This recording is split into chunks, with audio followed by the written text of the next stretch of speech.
Hello everyone, this is Tanu Chandel and finally अब हम लोग अपने चैप्टर नंबर 5 जो कि प्राइमरी एक्टिविटीज़ है उसके थर्ड टॉपिक पर आ गए हैं, विच इज़ एग्रीकल्चर। तो जैसा कि मैं आप लोगों से हमेशा बोलती हूँ कि ये जो इस साल आप पढ़ रहे हो ये ह्यूमन जोग्राफ़ी है एंड अगर आप इसको बहुत बेटर तरीके से समझना चाहते हो तो एक जोग्राफिकल पर्सपेक्टिव हमेशा बना करके रखो। यानी आप जो भी चीज़ पढ़ रहे हो उसके पीछे ढूंढने की कोशिश करो एक जोग्राफिकल रीज़न। तो थोड़ा सा एक जो चैप्टर हम लोग अब तक पढ़ते हुए आए हैं उसका एक ओवरव्यू दे करके मैं आप लोग को एग्रीकल्चर पढ़ाऊंगी। तो चैप्टर की शुरुआत में हम लोगों ने हंटिंग एंड गैदरिंग के बारे में पढ़ा था, जिसमें हम लोगों ने पढ़ा था कि ये बहुत ही हैश क्लाइमेटिक कंडीशंस जो होती हैं, यानी कि या तो बहुत ज़्यादा गर्म भी होगी या बहुत ज़्यादा ठंड होगी, वहाँ पर जो है वो प्रैक्टिस करा जाता है। क्यों? क्योंकि इतनी हैश क्लाइमेटिक कंडीशंस में प्लस वहाँ पे पानी भी नहीं होता अगर बहुत ज़्यादा ठंड है या बहुत ज़्यादा गर्मी है, तो इसलिए जो है वहाँ पर एग्रीकल्चर पॉसिबल नहीं है एंड वो मजबूर हैं खुद को सस्टेन करने के लिए हंटिंग एंड गैदरिंग करने के लिए। फिर उसके बाद में हम लोगों ने पढ़ा था पेस्टोरलिज्म के बारे में। जो रीजन्स जो थे हंटिंग एंड गैदरिंग वाले रीजन्स से थोड़े बेटर थे। कैसे? क्योंकि यहाँ पहली बात तो क्लाइमेट थोड़ा ठीक था वहाँ से एंड पानी भी जो था वो थोड़ा ज़्यादा था, जिसकी वजह से जो थी आप लोग की कुछ ग्रासेस ग्रो कर सकती थी एंड जो आप लोगों के एनिमल्स उसमें हर्ड किए जाते थे, पाले जाते थे, जैसे कैटल हुई, शीप, गॉट, कैमल, इन लोगों को खाने के लिए चाहिए क्या? ग्रास। सो दैट्स वाई जो वहाँ पर पेस्टोरलिज्म था वो सक्सेसफुल रहा। अब हम लोग फाइनली एग्रीकल्चर पर आ गए हैं, जिसमें मैंने आप लोगों को जो पहले लेक्चर में 3 क्राइटेरियाज बताए थे कि एग्रीकल्चर के लिए पहली चीज़ तो प्लेन एरिया होना चाहिए, दूसरी चीज़ हर जो क्रॉप होती है ना उसकी एक टेम्परेचर रिक्वायरमेंट होती है। आप गेहूँ जा करके अंटार्कटिका में या सहारा डेजर्ट में जा करके नहीं उगा सकते हो, तो हर क्रॉप की एक मॉडरेट टेम्परेचर रिक्वायरमेंट होती है एंड आप लोगों को पानी भी चाहिए ज़रूर खेत को इरीगेट करने के लिए। तो जहाँ पे ये तीनों क्राइटेरियाज जो होते हैं वो फुलफिल हो जाते हैं, वहाँ पे एग्रीकल्चर जो है वो लोग प्रैक्टिस करते हैं। तो ये जहाँ जिन भी रीजन्स में अब हम लोग एग्रीकल्चर को देखेंगे प्रैक्टिस होता है, वहाँ पे जो आपके ग्रासलैंड्स हैं उनसे बारिश थोड़ी सी ज़्यादा होगी, बट एक और चीज़ आ जाती है, जो फॉरेस्ट हैं उनसे कम होगी। क्योंकि अगर किसी भी रीजन में बारिश बहुत ज़्यादा हो जाती है तो वहाँ पर प्लांट्स जो है वो आराम से ग्रो कर पाएंगे। तो बारिश ज़्यादा है तो आराम से जंगल का जंगल खड़ा हो जाएगा, क्योंकि वो उस चीज़ को सपोर्ट कर सकता है पानी, बस एक्सेप्ट छोड़ करके सबसिस्टेंस एग्रीकल्चर को। तो जो एग्रीकल्चर है आप लोगों का, सॉरी, प्रिमिटिव सबसिस्टेंस एग्रीकल्चर को छोड़ के, तो फाइनली अब हम लोग एग्रीकल्चर से स्टार्ट करते हैं। तो जो आप लोगों का एग्रीकल्चर है वो इस बुक में 2 पार्ट्स में उसको डिवाइड किया गया है। पहला है आप लोगों का सबसिस्टेंस एग्रीकल्चर एंड दूसरा है आप लोगों का कमर्शियल एग्रीकल्चर। तो सबसिस्टेंस एग्रीकल्चर आप लोग बचपन से इसको पढ़ते हुए आए होंगे। सबसिस्टेंस वर्ड का मतलब होता है जब कोई भी किसान, मान लो वो अपने खेत में कुछ भी उगा रहा है, वो उसको उगाएगा सिर्फ खुद के लिए एंड उसकी फैमिली के लिए, यानी कि सिर्फ इतना अनाज उग जाए कि जो उसको और उसकी फैमिली को जो है सस्टेन कर पाए। इसका यहाँ पे कोई मोटिव नहीं होता कि वो जो उगाए उसको वो मार्केट में जाके सेल करे एंड प्रॉफिट कमाए। बट कमर्शियल, जैसे नाम ही सजेस्ट कर रहा है इसका, कि यहाँ पे जो किसान है उसका सारा मेन एम, यहाँ पे सारा खेल क्या होगा, वो जो भी कुछ उगाएगा वो चाहेगा कि वो उसे मार्केट में जाके जो है सेल कर सके एंड प्रॉफिट कमा सके। तो अब ये जो सबसिस्टेंस एग्रीकल्चर है इसको भी आप लोगों के इस चैप्टर में 2 पार्ट्स में डिवाइड करा गया है। पहला है प्रिमिटिव सबसिस्टेंस एग्रीकल्चर एंड दूसरा है इंटेंसिव सबसिस्टेंस एग्रीकल्चर। तो प्रिमिटिव सबसिस्टेंस एग्रीकल्चर, इस नाम में आप लोगों को सबसिस्टेंस का मतलब तो पता ही है, बस प्रिमिटिव का मतलब और बता देती हूँ मैं।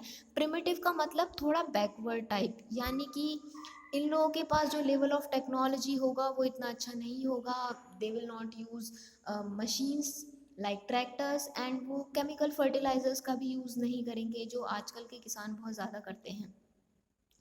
तो बट इससे पहले हम लोग इसका थोड़ा सा जो है एक बैकग्राउंड सा सेट कर लेते हैं प्रिमिटिव सबसिस्टेंस एग्रीकल्चर का। तो मैं आप लोगों को यहाँ से बताना चाहूँगी कि ये एग्रीकल्चर प्रैक्टिस कहाँ पर होता है।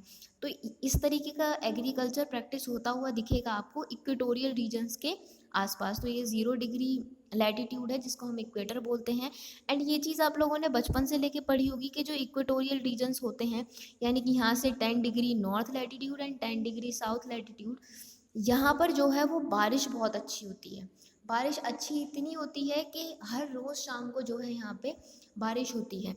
इतनी बारिश होती है कि वो जो फॉरेस्ट हैं उनको सस्टेन करने के लिए इनफ होती है। अब आप लोग कहोगे कि फॉरेस्ट है, तो हम लोगों ने पहले लेक्चर में ये देख लिया था कि यहाँ पे तो ये लोग गैदरिंग प्रैक्टिस कर सकते हैं जो फॉरेस्ट प्रोड्यूस है, लाइक फ्रूट्स, वेजिटेबल्स, जो भी चीज़ें होंगी, वेजिटेबल्स तो नहीं, जो फ्रूट्स होंगे उन्हें आराम से तोड़ेंगे एंड खुद को सस्टेन कर लेंगे और भी जो फॉरेस्ट प्रोड्यूस हैं उनसे। तो इन लोगों को एग्रीकल्चर करने की क्या ज़रूरत पड़ गई? यहाँ पे अच्छी खासी बारिश होती है। तो मे भी ऐसा हो सकता है कि जो गैदरिंग है उससे ये लोग खुद को इतने अच्छे से सस्टेन ना कर पाते हों एंड थोड़ी सी फूड इनसिक्योरिटी रहती हो इन लोगों की लाइफ में। सो दैट इज़ वाई ये लोग एग्रीकल्चर करने के लिए मजबूर हों। तो अब यहाँ पे जो एग्रीकल्चर होगा वो मैं आप लोगों को बता देती हूँ। वो ये लोग स्लोप्स पर करेंगे, जो मतलब पहाड़ होंगे उनका जो ऐसे ढलान होगा वो, वहाँ पर ये लोग जो है एग्रीकल्चर करेंगे। क्यों? क्योंकि सोचो इतनी ज़्यादा बारिश हो रही है, यानी कि 200 सेंटीमीटर से भी अबव रेनफॉल होगी, जो कि इससे भी ज़्यादा, आप इसको 300 या 400 भी ले सकते हो। क्यों? और इतनी ज़्यादा जो बारिश है वो आप लोग की कुछ क्रॉप्स के लिए अच्छी भी नहीं होती, मतलब वो तो डूब ही जाएंगी, मर जाएंगी, वो हाउ विल दे सर्वाइव, इतना ज़्यादा पानी भी नहीं चाहिए क्रॉप्स को। तो स्लोप पे करने का फ़ायदा ये होगा, आप खुद ही सोचो, मान लो यहाँ पे पानी पड़ा, यहाँ पे बारिश पड़ी, तो ये जो पानी है ये रुकेगा नहीं एंड ये जो स्लोप है, ये जो ढलान है, इसके थ्रू नीचे आ जाएगा। समझ लो यहाँ पे कोई प्लेन एरिया है, यहाँ पे आकर के जो है पानी इकट्ठा हो जाएगा। तो इसीलिए जो है ये लोग फार्मिंग स्लोप्स पे करते हैं ताकि वाटर लॉगिंग ना हो, क्योंकि इस एरिया में जो है बारिश बहुत ज़्यादा है। एंड वो लोग यहाँ पर ऐसी ऐसी क्रॉप्स उगाएंगे जैसे राइस वगैरह।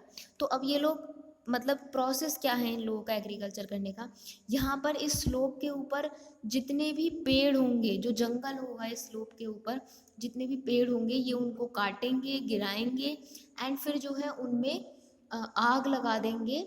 दे will put fire to this, आग लगा देंगे एंड मतलब जो जलने के बाद जो पेड़ जल जाएंगे, जो उनकी ऐश होगी, उसकी वजह से क्या होगा कि ये जो ज़मीन है इसे फर्टिलिटी मिलेगी, ये उपजाऊ बनेगी, है ना। एंड फिर ये लोग जो है इस पे एग्रीकल्चर करना स्टार्ट करेंगे, बहुत ही एक रूडिमेंट्री से वे में।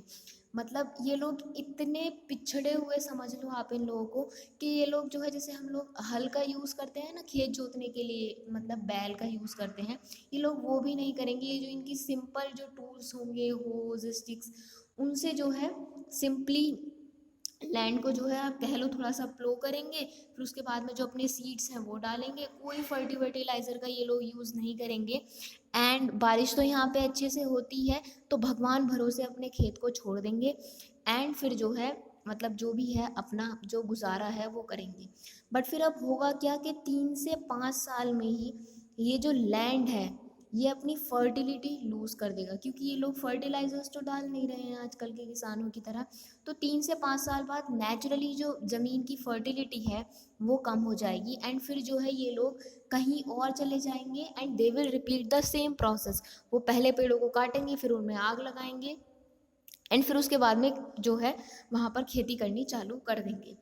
तो आप लोगों ने एक चीज़ ऑब्ज़र्व की होगी यहाँ पे, कि यहाँ पे जो ज़मीन है वो किसी एक इंसान की नहीं है, यानी कि ऐसा नहीं है कि हाँ ये जो इतना बड़ा खेत है ना, कोई कहेगा कि ये मेरा है, नहीं, यहाँ खेत सबका है, यहाँ ये जो लैंड है ये सबका है। तो बहुत ही अच्छी आइडियोलॉजी है ये इन लोगों की, जो चाहे इसे यूज़ कर ले, जो चाहे इसमें क्रॉप्स उगा करके आराम से खुद को सस्टेन कर ले। तो अब हम लोग जो है इसको थोड़ा सा पढ़ के समझ लेते हैं एक बार।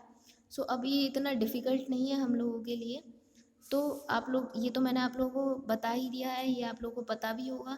It is also known as shifting cultivation. क्यों? क्योंकि ये शिफ्ट करते रहते हैं, एक जगह से दूसरी जगह चले जाएंगे, ऐसे करेंगे। It is widely practice by many tribes in the tropics, specially in Africa, south and central America and south east Asia. तो ये जितने भी रीजन्स बताए हैं ये हम लोगों ने अभी अभी देखे हैं। तो देखो ये हो गया आप लोगों का साउथ अमेरिका, ये है आप लोगों का सेंट्रल अमेरिका, ये है अफ्रीका एंड ये है आप लोगों का साउथ ईस्ट एशिया। तो इन रीजन्स में जो है ये प्रिमिटिव सबसिस्टेंस एग्रीकल्चर लोग प्रैक्टिस करेंगे। एंड अब ये पूरा प्रोसेस आप लोगों को बताया जाएगा कि ये लोग क्या क्या करेंगे। तो ये लोग जो वेजिटेशन है वहाँ की उसको फायर से क्लियर कर देंगे, जो एशेज़ हैं उसकी वजह से जो फर्टिलिटी है सॉइल की वो बढ़ेगी।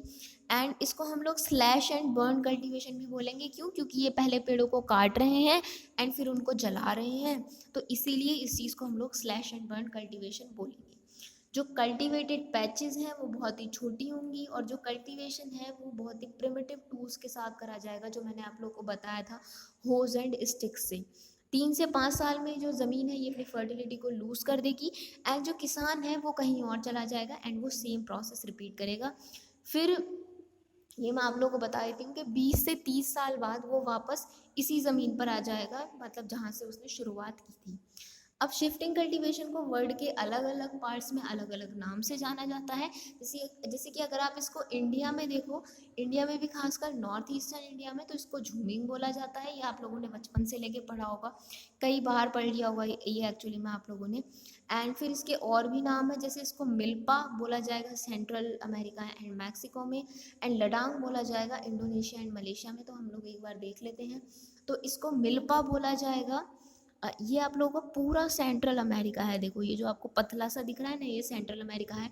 एंड इसमें जो थोड़ा सा ऊपर वाला पार्ट है ये आपकी यहाँ पे कंट्री आती है मैक्सिको, एंड नीचे और भी बहुत छोटी छोटी सी कंट्रीज हैं। तो इस रीजन में हम लोग इसको बोलेंगे क्या? मिल्पा। ये आप लोगों का 1 मार्क में आ सकता है कि शिफ्टिंग कल्टीवेशन का सेंट्रल एंड जो आपका मैक्सिको है, सेंट्रल अमेरिका एंड मैक्सिको, वहाँ पर नाम क्या है? तो इसका नाम है मिल्पा। एंड जो आपका मलेशिया एंड इंडोनेशिया वाला रीजन है, यानी कि ये वाला रीजन, ये यहाँ पे मलेशिया है, ये इंडोनेशिया है, ये इंडोनेशिया की बेसिकली आइलैंड्स हैं। तो यहाँ पर शिफ्टिंग कल्टीवेशन को बोला जाएगा लडांग। तो ये भी आप लोगों का 1 मार्क में आ सकता है। सो इसको अच्छे से आप लोग याद रख लेना। एंड ये मैंने जो आपको मैप में अभी तक ये जितनी भी चीज़ें बताई हैं ना, ये भी आप लोगों से पूछा जाता है एग्ज़ाम में जब आपका मैप बेस्ड क्वेश्चन आता है। तो आप लोग इसको भी अच्छे से खुद पढ़ के तैयार कर लेना, क्योंकि यहाँ से आप लोगों के जो मार्क्स हैं वो हाथ से नहीं जाने चाहिए। तो अब हम लोग देख लेते हैं थोड़े से इम्पोर्टेंट क्वेश्चंस एंड आंसर्स जो इस टॉपिक से जो हैं प्रीवियस ईयर्स में पूछे गए हैं। तो इस टॉपिक से ज़्यादा जो आपके क्वेश्चंस आते हैं वो 5 मार्क में आते हैं। ये दोनों ही 5 मार्क क्वेश्चंस हैं।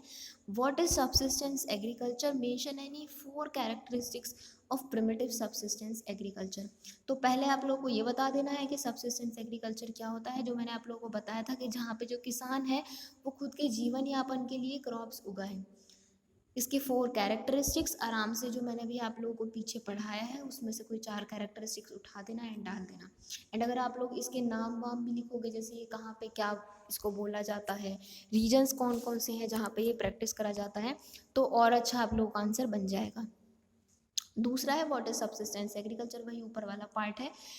Name it's 2 categories, state 3 main features of each categories की 2 कैटेगरी बेसिकली मैंने आप लोगों को बताई थी। पहला प्रिमिटिव सबसिस्टेंस एग्रीकल्चर जो अभी अभी हम लोगों ने पढ़ा है, एंड दूसरा होगा आप लोगों का इंटेंसिव सबसिस्टेंस एग्रीकल्चर।